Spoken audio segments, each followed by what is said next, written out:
What if the reason you still haven't found real love has nothing to do with timing, luck, or the people you meet, and everything to do with one truth you've been too afraid to face? What if you're not chasing love, you're chasing your wounds? What if every person you've fallen for was just a mirror showing you the parts of yourself you've been avoiding? What if the love you want is waiting, but it can't enter because you were still holding on to beliefs that tell you you're not enough? We don't attract what we desire, we attract what we're ready for. So what if you've been repeating the same story with different faces, thinking it's fate, when it's actually the pattern you've never healed? And what if, just imagine, everything could change the moment you choose yourself, finally, fearlessly, unapologetically? Stay with me. Because in the next few minutes, you might discover the one shift that could transform your entire love life forever. What if the very thing blocking you from finding real love isn't bad luck, timing, or the people you meet, but the emotional patterns you keep carrying into every connection without even realizing it? Most people think they are ready for love simply because they want it, but wanting love and being prepared for love are two completely different realities. Imagine showing up to a new relationship with the weight of every past disappointment, every unresolved insecurity, every unspoken fear still sitting quietly inside you. You think you're starting fresh, but in reality, you're living an emotional déjà vu, repeating the same story with a new face. And the shocking part is you're not doing it intentionally. You're doing it because your heart remembers pain more vividly than it remembers peace. When you meet someone new, you don't just bring your smile, your charm, your confidence. You bring your broken trust, your old wounds, your hidden doubts. You bring the version of you that was abandoned, betrayed, ignored, or made to feel not enough. And without even noticing, you start protecting yourself instead of connecting. You start expecting disappointment before giving the moment a chance. You start reading old fears into new conversations. You start searching for red flags out of habit, even when the other person hasn't given you one. And this is where the real mistake happens. You think you're being smart, cautious, emotionally mature. But what if you're not protecting yourself? What if you're sabotaging yourself? What if you're so busy trying not to get hurt that you don't let anyone get close? What if love is waiting for you, but your past is answering on your behalf? People say they want a healthy relationship, but they forget that a healthy relationship requires a healed version of themselves to show up. You can't build a soulful connection on the foundation of old heartbreak. You can't step into new love with the mindset of old pain. And you can't attract someone who is emotionally available when you're emotionally guarded. The truth is shocking yet simple. Love is not blocked by the world. Love is blocked by the walls you built to survive. And those walls, once helpful, are now keeping everything you desire on the other side. What if the reason your relationships feel empty, confusing, or short-lived is because you've been mistaking attention for affection your entire life without even realizing it? Think about it. We live in a world where notification can feel like validation, a message can feel like admiration, and someone showing temporary interest can feel like long-term intention. But what if all of that is an illusion you've been trained to respond to? What if the dopamine rush of someone noticing you has been tricking your heart into believing they truly value you? Attention is easy. Anyone can give it. Anyone can text you back when they're bored, call you when they're lonely, compliment you when they want something. Attention takes seconds. Affection takes consistency. Attention is loud. Affection is stable. Attention makes you feel wanted for a moment. Affection makes you feel safe in the long run, but somewhere along the way you started confusing the two because your heart was hungry, not for love, but for reassurance. And that's where the shocking truth begins. When you crave attention, you give too much too fast. You fall for potential instead of patterns. You hold on to mixed signals because you hope they'll turn into love. You ignore emotional unavailability because at least they're giving you something. You let bare minimum effort feel like a blessing because you've forgotten what genuine care looks like. But attention has never been the problem. Your relationship with attention you've been taught to chase the spark instead of the effort. You've been conditioned to mistake excitement for compatibility. And without realizing it, you keep choosing people who entertain you, not people who understand you. You keep falling for the ones who show up just enough to keep you hopeful, but never enough to give you certainty. And every time you accept attention over affection, you train your heart to settle. You convince yourself that what you're getting is all you deserve. But the most shocking part, you're not unlucky in love, you're just choosing people who give you the feeling of being wanted, not the experience of being valued. And until you learn the difference, you'll keep finding yourself in almost relationships, half efforts, and temporary connections that drain your soul instead of filling it. What if the biggest reason you're struggling in love is because you've spent your whole life trying to be chosen instead of choosing from a place of calm, clarity, and real self-worth?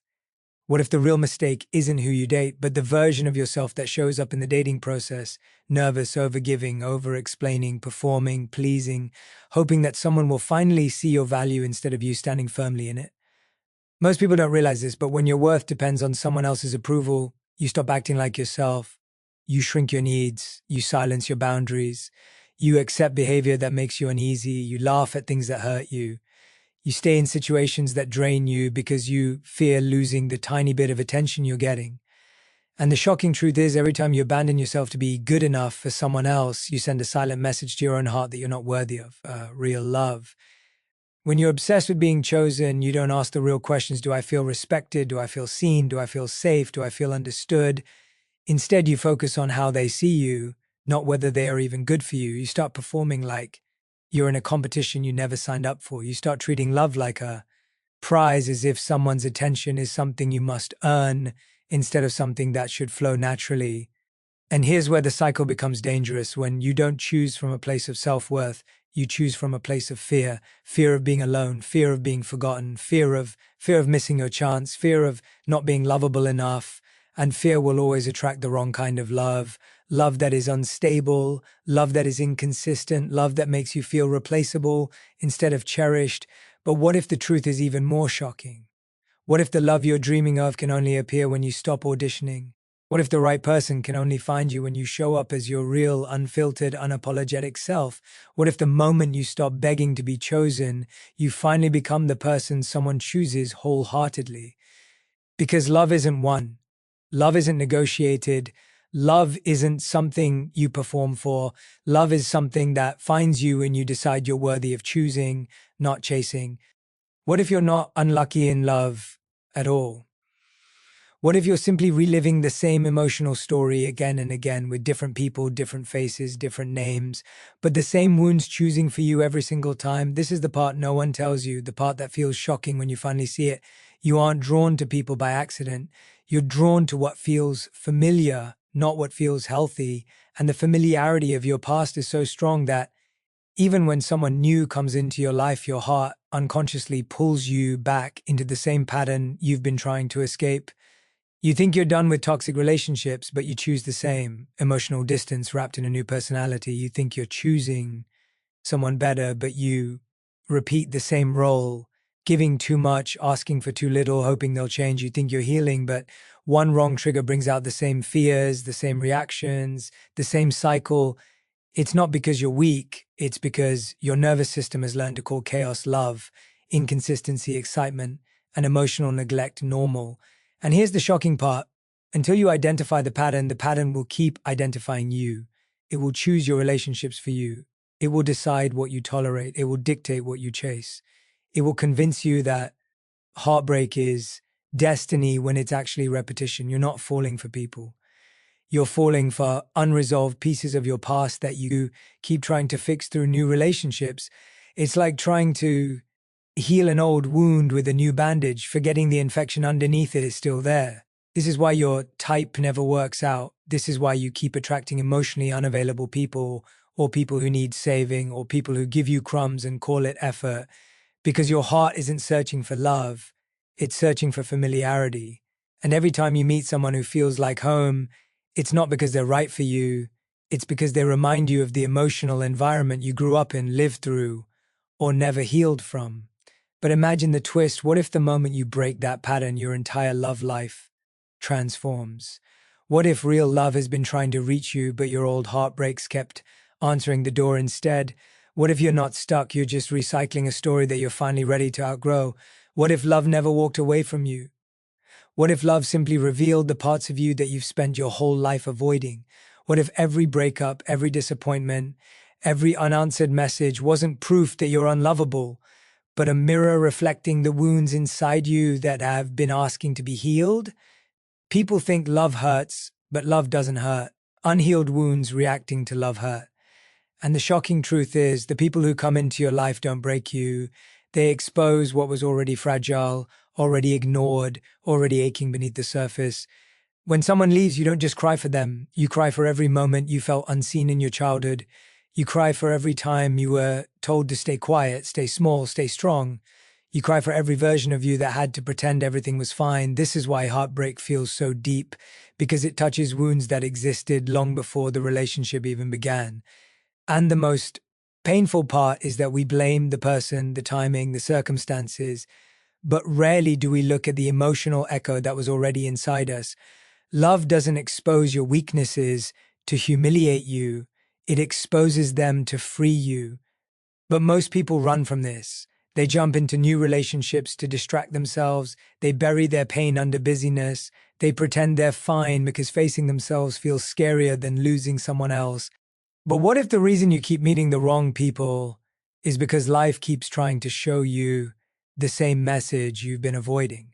What if these heartbreaks are not punishment, but invitations? Invitations to rebuild your self-worth, invitations to understand your patterns, invitations to stop accepting crumbs, invitations to stop mistaking chaos for passion, invitations to finally see your own value without needing someone else's validation to confirm it. The truth is shocking but liberating. Love doesn't disappear. It evolves, it stretches you, it challenges you. And sometimes it breaks you open only to remove what doesn't belong inside you anymore. The people who leave aren't taking love away from you. They're taking away the illusion that you were unworthy of it, because love has always been inside you, waiting for you to meet it without fear, without baggage, without the need to prove anything. Maybe it's not love you're missing. Maybe it's you're finally being asked to return to. What if the love you want has been trying to find you, but your own beliefs have been quietly pushing it away? What if the real reason you keep attracting the same disappointing relationships isn't fate, timing, or bad choices, but the silent belief you hold about what you truly deserve? Most people think they're manifesting love with their desires, their prayers, their hope, but your heart doesn't respond to what you want, it responds to what you believe. And that belief is shaping your entire love story without you even noticing. Imagine wanting a partner who is loyal, gentle, emotionally available, yet deep down you believe you're too difficult, too broken, too unworthy, or too much. That belief becomes the filter through which you see yourself and the magnet that pulls certain kinds of people toward you. You attract partners who match your wounds, not your wishes. That's why the wrong people feel so familiar. They fit the story your mind has been telling you for years, and the shocking part? You think you're choosing them. But actually your wound is choosing for you when you believe you don't deserve consistency. You tolerate mixed signals. When you believe you don't deserve real effort, you accept the bare minimum. When you believe you're not lovable enough, you cling to anyone who shows temporary interest. When you believe you're not worthy of emotional safety, you fall for people who make you feel anxious, uncertain, replaceable. This belief system becomes a self-fulfilling prophecy. You attract people who confirm your fear, and you push away those who challenge it. And here's what hits the hardest sometimes. The right person does show up, but you reject them because their love feels too healthy, too steady, too unfamiliar. You're so used to chaos that calm feels suspicious, so used to being ignored that attention feels overwhelming, so used to working for love that being genuinely valued feels unreal. You think you're protecting yourself, but you're actually blocking the very love you've been praying for. But what if everything could change the moment you changed your belief? What if love has never been missing from your life, only permission to receive it has? What if the moment you decide you deserve better, your entire romantic destiny shifts? Because the truth is simple but shocking. You don't attract what you dream of. You attract what you are convinced is possible for you. And the day you rewrite that belief is the day love finally finds its way in. In the end, love isn't something you chase, beg for, or prove yourself worthy of. Love is something you rise into. Every mistake you've made, every heartbreak you've survived, every pattern you've repeated wasn't a failure. It was a lesson designed to bring you closer to the truth of who you are. You were never too broken for love. You were never behind in life. You were never unworthy. You were simply becoming the version of yourself capable of receiving the love you've always deserved. Because real love doesn't arrive when you're perfect. It arrives when you're honest, When you stop performing, when you stop settling, when you stop confusing attention with affection, when you stop letting your wounds choose your partners, when you finally see that the relationship you have with yourself is the foundation for every connection that comes after it. Maybe the most shocking truth of all is this: love wasn't avoiding you. It was waiting for you to stop avoiding yourself. And the moment you return to your own heart, the right person will recognize you instantly. Because love always finds those who choose themselves first. Thank you for listening, for feeling, for staying till the end. I wish you clarity, healing, and the courage to love without fear. Good luck on your journey. You're closer to real love than you think.